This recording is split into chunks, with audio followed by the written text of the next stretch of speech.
Hello, welcome everybody once again to another episode of the Mega Strange Mailbag. You are here today with your hosts, Derek and Johnny. How's it going, Johnny? Pretty good. Yeah? Tired. Classic. Take two. I'm great. Nice. I'm actually tired today. So I'll be low energy. I'll be moody. I'll be cranky. Cool. I might fall asleep on camera. Nice. And if you say something that even treads the wrong way, I will be offended for the rest of the week. So you're saying don't tread on me? I'm saying don't tread on me. Oh. I'm saying don't tread on me. We should make Mega Strange flags with like their ghost and it says like don't haunt on me or something. Yeah, don't live in my house. That's what a ghost flag would say. Today we have a call from a viewer who claims to have seen a UFO, which is interesting and coincides perfectly with what's happening in the news cycle because the American government just had a huge congressional hearing about UFOs, or as they are currently referred to, UAPs. Okay. Unidentified aerial phenomenon, which in my opinion sounds no better or worse than UFO, right? We've moved away from the phrase UFO because that has too much of a connotation to it. So now we say UAPs, which I guess sounds more professional and less like a Martian has come to invade Earth, I guess. I don't know. To me, it sounds all the same. Yeah. I think it's stupid. Yeah, we should go back to flying saucers. Yeah. Aliens. That's what I want to call them. Yeah, I forgot about that video. Well, let's get into the call and then we will dissect it and analyze it and give our take on it. We're going to make fun of it as well. Yeah, this is the Mega Strange Mailbag. Thanks for tuning in, everybody. Let's get to it. Hi, guys.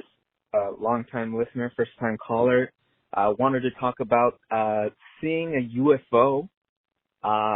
It was after a long day at the beach, me and the family, we were all tucked away back in the van heading home. And my brothers and sisters had fallen asleep during the car ride over. And there was a certain stretch of highway where it was really just my dad driving, my stepmom in the passenger, and me in the back. And we peered over our right to above this tree line. There was this giant black triangle with a big white light, sort of like a headlight, kind of just peering out in front of it. And I was so confused, we all were, because it was so low to the ground and moving so slowly, and we couldn't hear a thing. There was no engine rumbling or anything. And it was so terrifying that I tried to wake up like my brothers and sisters, but they were all way too tired from having fun at the beach.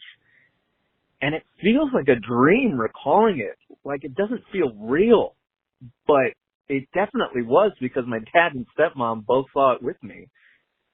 And yeah, I guess that's my story. I have a lot more to tell, so hopefully I can get those to you guys sometime soon. All right. Cool. Bye. Well, thanks for your call, viewer. First of all, a lot more stories to tell. That story alone is like more than a lifetime worth of UFO sightings for most people. Yeah, the triangle shape is what throws me for a loop because as we just said, I feel like the agreed upon shape of UFOs is always like the saucer. Wrong. Ooh, okay. The black triangle is iconic in the UFO community. Yeah, you got it. In fact, we did an episode on UFOs a while ago, over a year ago, I think at this point. And we briefly mentioned that there are a few regularly seen aircraft that have been widely accepted as like the known UFOs. Okay. So we covered the first sighting of flying saucers in America, which you probably remember was around Mount Rainier. Yeah. In the Seattle area. And those were actually half-moon crescent-shaped aircrafts, which were falsely labeled flying saucers. Okay. And that's how we got the term flying saucer.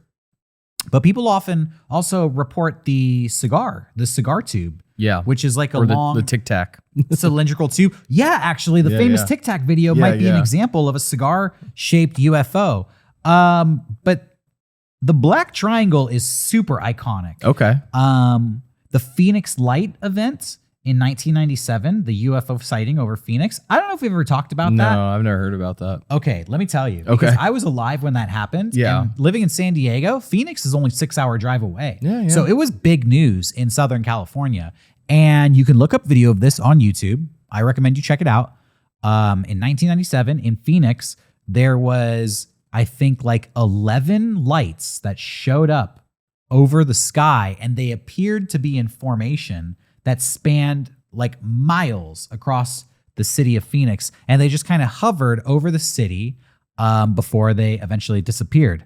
The government has never been able to explain what the source of these lights were. Okay. People have never figured it out. There were also reports that night of jet black triangles hovering over the city silently that were not filmed, that did not appear on camera. There's news footage of the lights, but there's stories of the black triangles accompanying them. Okay. And the government, the Phoenix like mayor's office later came out and made a statement like, we figured out what the lights were. And everybody was like, what is it? And they held a press conference and they brought a guy out in an alien suit. And it was like, haha. Yeah, a lot of people like to have fun with this. Anyways, don't worry about it. And then they just moved on. And UFO fans, enthusiasts, I should say, were kind of offended. Like, you made a joke out of it, but really, what was that? You can't say. Like, you're joking, like, haha, you're so dumb, but they don't know. What if their joke answer was their like secret way of telling people, like, Maybe oh, we it can was. make it a joke, but actually. Yeah, they're like, hey, we told you. How much clearer can we make it? Yeah. Sorry. No, what else? Is there footage of that press conference? Because that sounds Yes. so familiar. Yeah, there's footage of that press Maybe conference. you showed me that before, because I I might think have. I've seen that. And in addition to that, I've Yeah. heard of there's a documentary on Amazon, and I recommend people out there watch it if you're interested in UFO lore. It's called Phenomenon or The Phenomenon, I Okay. believe. And it's basically a recounting of all of the most famous UFO sightings of the past like 50 years. And it makes a pretty strong argument for the, potential existence of UFOs. And there's a lot of stories from America and Europe, the UK, of people seeing black triangle UFOs. In fact, I even heard of one story where a guy was walking through the forest and found one like landed.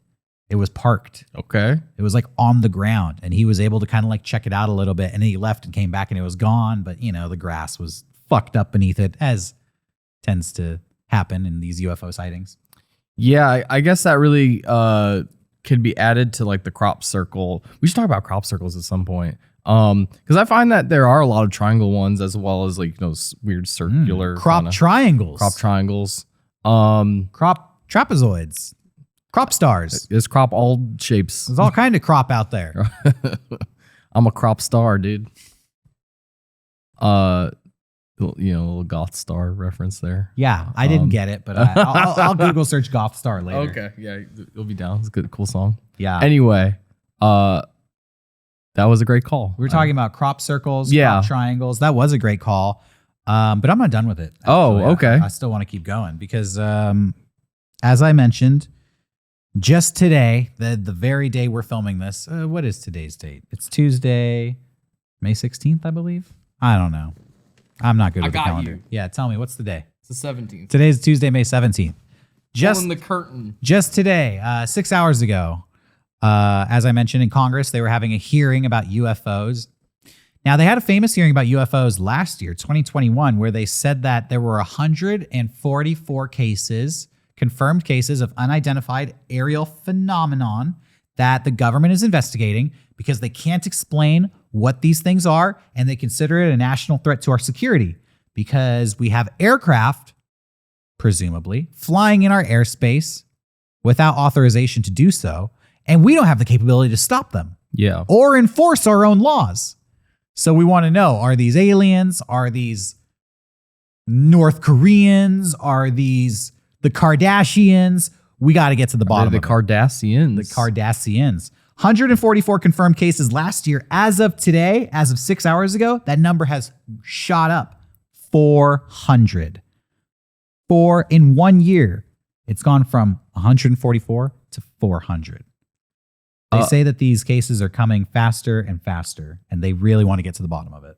That's scary. Wasn't like a friend of the show, Tom DeLonge, wasn't he a big proponent of getting a lot of the stuff declassified? Tom DeLonge runs a... Let's give a short history of Tom DeLonge. He's the former lead singer and lead guitarist of the pop punk band Blink-182, based out of San Diego, California. He wrote the song Aliens Exist. Yes. Half of all Blink-182 songs have to do with aliens being real. Yeah. He quit Blink-182 to found a company called To the Stars, the To the Stars Foundation. And they work with NASA to uncover and release evidence to the public that would support the belief in the existence of extraterrestrial life. And it was the To the Stars Foundation that was instrumental in the release of that famous video known as the Tic-Tac video. Yeah. Which I believe was filmed in like 2004 by the United States Navy. Mm. We've shown the Tic-Tac video on this show before, but I recommend if you haven't seen it or if you just want a refresher, Google it, the Tic-Tac video alien sighting. That thing's freaky. Yeah. A lot of physicists like N.D.G. Tyson, you know who I'm talking about. No. Neil deGrasse? Oh.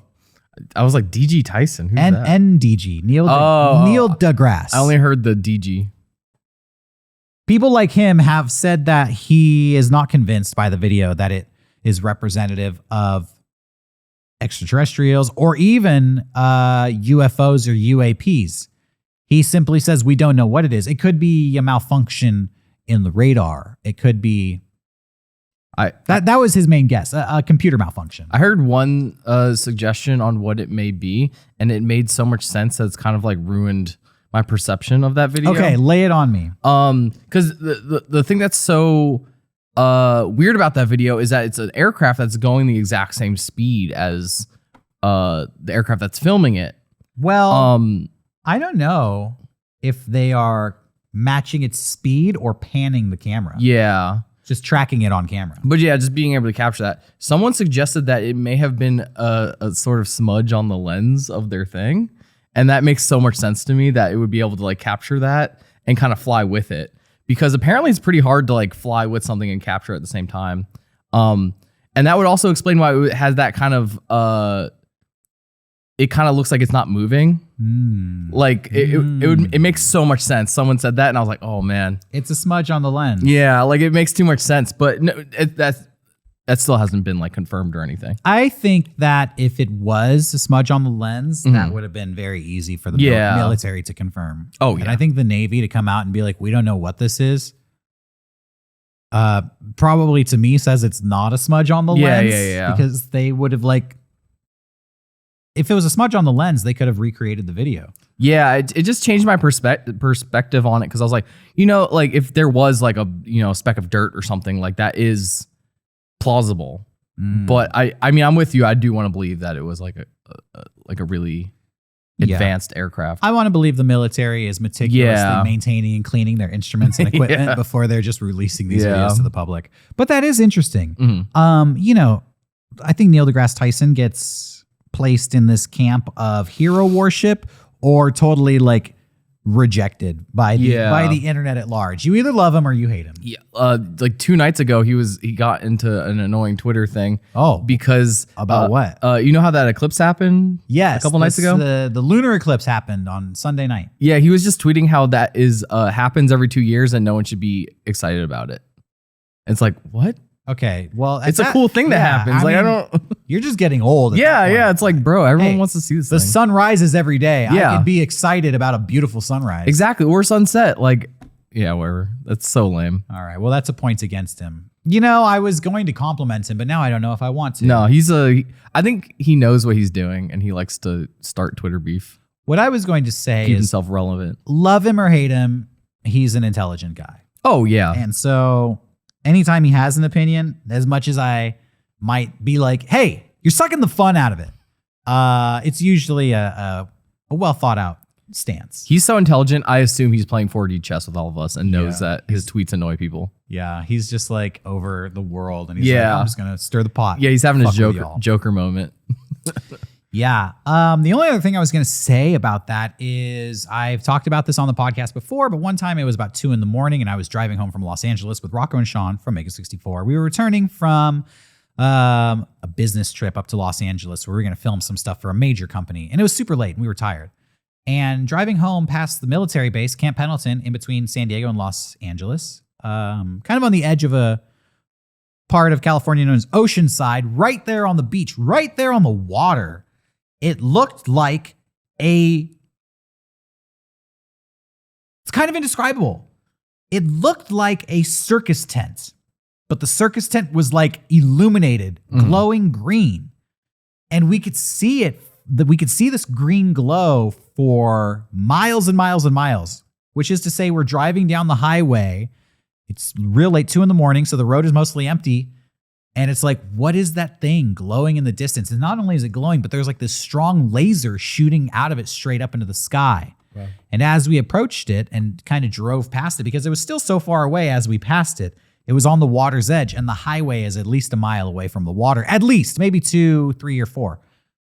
It looked like a circus tent from that distance, a glowing green circus tent with a green laser shooting straight up into the sky at about 2 a.m. And it seemed like it was something related to aliens. I don't know. But when this caller said that it seemed like a dream to recall it, that's what that memory seems like, because it was so distinct and yet so out of my normal reality. I have trouble placing it in my brain. It exists in this realm where it's like, I know where I was, I know what I was doing, I know what I saw. It does not feel real. Yeah. And Rocco and Sean saw it with me, and it still feels like I made it up, but I know I didn't. And I know I'll never get an explanation onto what it was. So it's just one of those things in life that's just buried in the back of your brain. I feel like the brain perceives things like when you have like these moments of like extreme strangeness, I feel like the brain perceives things differently. I would assume it's similar to like when you fall and it feels like you're falling in slow motion. Like, do you ever have that? You see something fall and it falls in slow motion? Yeah, like I feel like you catch it and you're like, damn. Which adds like a dreamlike quality to everything. So I feel like it, you're correct. Like it probably felt dreamlike to just see something so strange out of nowhere. And I think this caller felt the same thing. Yeah. So, I have a good feeling about this caller. I think they saw it. I don't know if it was I believe them. I don't know what they saw, but they saw something. And they say they have more stories. So, caller, if this is your story, please call us up, share more of your stories. Please. We want to hear more about your adventures. And to anybody else out there watching, if you have something strange that you've seen that seems a little dreamlike to you, that exists outside of your normal reality, please call us up and share your story with us. We would love to hear it, analyze it, give our take on it, and share it with the rest of the Mega Strangers out there. We had a ton of people leave comments saying that they had like run-ins with the Fresno night crawlers and stuff. So please, like, I would love to hear some of those stories as well. Share your cryptid stories. Share your ghost stories. Yeah. Talk about the weird sound you heard one time and there's no way it could be human.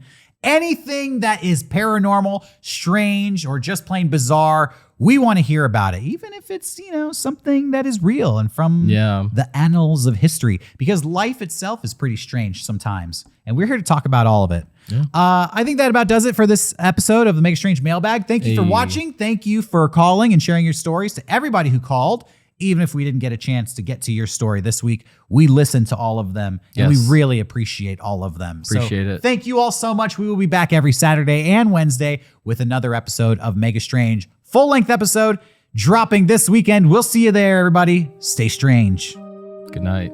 Hey, everybody. If you like this video, be sure to click on some more videos from the Mega Strange podcast. We have tons of hotline episodes and tons of full-length episodes that are going to keep you entertained and scared. So stick around with us for a while. Watch some more videos.